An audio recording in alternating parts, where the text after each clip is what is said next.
আজ হলো লক্ষ্মীবার, মানে বৃহস্পতিবার। সকাল থেকেই অনেক কাজ ছিল। সব কাজ পূরণ করে নিয়ে স্নান করে তারপর এখানে বসলাম। আজ যেহেতু বৃহস্পতিবার, তাই ভাবলাম একটু আলতা পরা যাক। আলতা পরতে যেন বেশ ভালো লাগে। তেমন একটা সুন্দর করে পরতে না পারলেও চেষ্টা তো করেই থাকি। ওই একটাই ডিজাইন আছে যেটা বানাতে পারি। তা যাই হোক, এদিকে পূজাটা দিয়ে নিব। তো সকালে শাশুড়ি মা একবার পুজো দিয়েছে, এখন আমি শুধু গোপাল সেবা দিব। আর স্নান করা যেহেতু হয়েছে, তাই তুলসী তলায় জলটা দিয়ে নিব। আমাদের বাড়িতেই যেন ফুল গাছ রয়েছে, সেই জন্য আমাদের না আলাদা করে আর ফুল কিনতে হয় না। এখন তো তবু অনেক ফুল কম রয়েছে। দুর্গাপূজা যখন আসবে তখন পুরো বাড়িতে শিউলি ফুলে একদম ভরে যায়। আশেপাশের অনেকজন এসে আমাদের বাড়ি থেকে ফুল নিয়ে যায়। এখন ওই বেলি ফুল তো দেখতেই পারছো, আর সাদা ফুল, আর মাঝে মাঝে জবা ফুল হয়। তো আপাতত তো 3টা ফুলই রয়েছে আমাদের বাড়িতে, কিন্তু এই 3টা দিয়েই পুজো হয়ে যায়। এর সাথে দুব্বা গাছও রয়েছে। আমার জানো তো একটা ধূপ খুব ভালো লাগে, সেটা হলো এই যে দেখতে পাচ্ছ। এই ধূপটার নাম তো আমি জানি না, কিন্তু এটার যে গন্ধটা আছে সেটা খুবই ভালো, আর এটা জ্বালে জানো তো বেশ ভালো লাগে।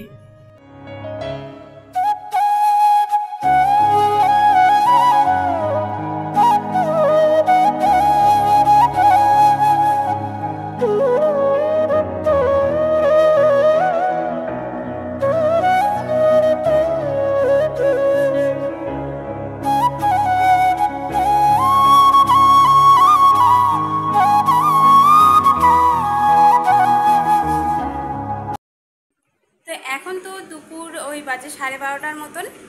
তো সব কাজ এখন দুপুরে আমার কমপ্লিট, কোনো আর কাজ নেই। স্নান পূজা দেওয়া, শুধু খাওয়াটা দুপুরে হবে আর কি, 2টার দিকে।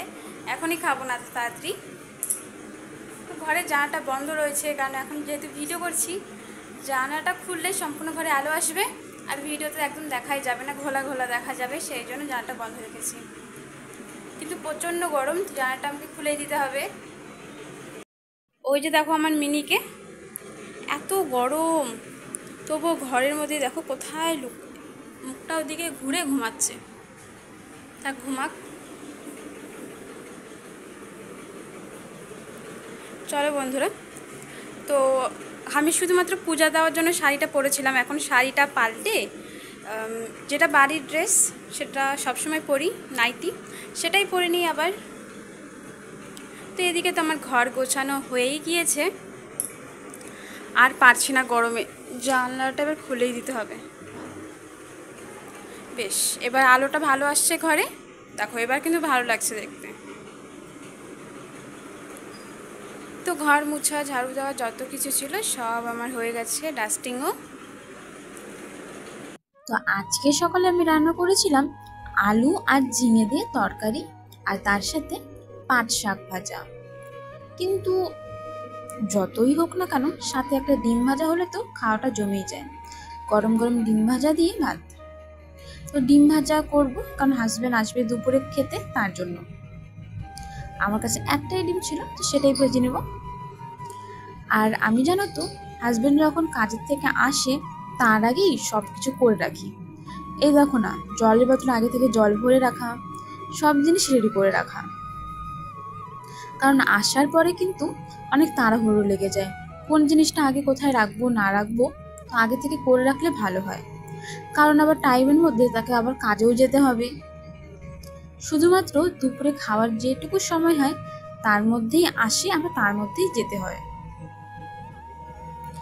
কার কার এরকম গরম গরম ডিম ভাজা খেতে ভালো লাগে আমাকে জানিও। আচ্ছা, তোমরা আমাকে কমেন্ট করে জানিও তো যে এখানে কার জন্য কোন ডিমটা আমি ভাগ করছি। আশা করি তোমরা সবাই দেখে বুঝতেই পারছো কার জন্য কোনটা। আমার এবং আমার হাজব্যান্ডের দুজনের জন্য, কিন্তু তোমরা জানিও যে কার জন্য কোনটা। তো এখন কিন্তু বিকেল হয়ে গিয়েছে। তো দুপুরে আমার অনেক কাজ ছিল, তো সেগুলোর ভিডিও করিনি। এই যেমন ধরো বাসন ধোয়া, খাওয়া দাওয়া সব কিছু আর ভিডিও করা হয়নি। এখন উনুনে যেহেতু বিকেলে রান্না করব, তাই ভাবলাম একটু ভিডিওটা করা যাক। তো আজকে রাত্রিবেলা বাঁধাকপি ভাজা আর আলুর তরকারি বানাবো। তো বাঁধাকপিটা কাটতে কাটতে মনে হলো আগে আমি ভাতটা বসিয়ে দিই, তো সন্ধে হওয়ার আগেই এদিকে ভাতটাও হয়ে যাবে, আর তারপরে বাঁধাকপিটা কেটে বাঁধাকপিটাও ভাজবো।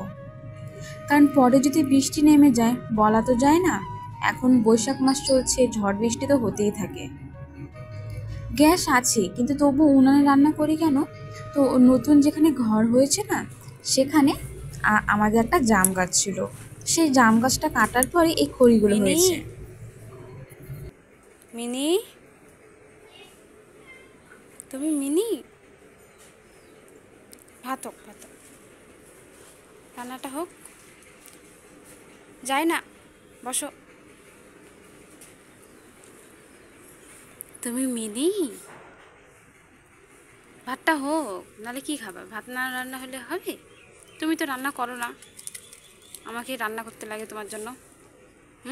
মিনি, ভাত খাবা বাবা? ভাত খাবা? রান্না হোক, রান্না হোক। উনানে যায় না, উনানে যায় না, রান্না হোক।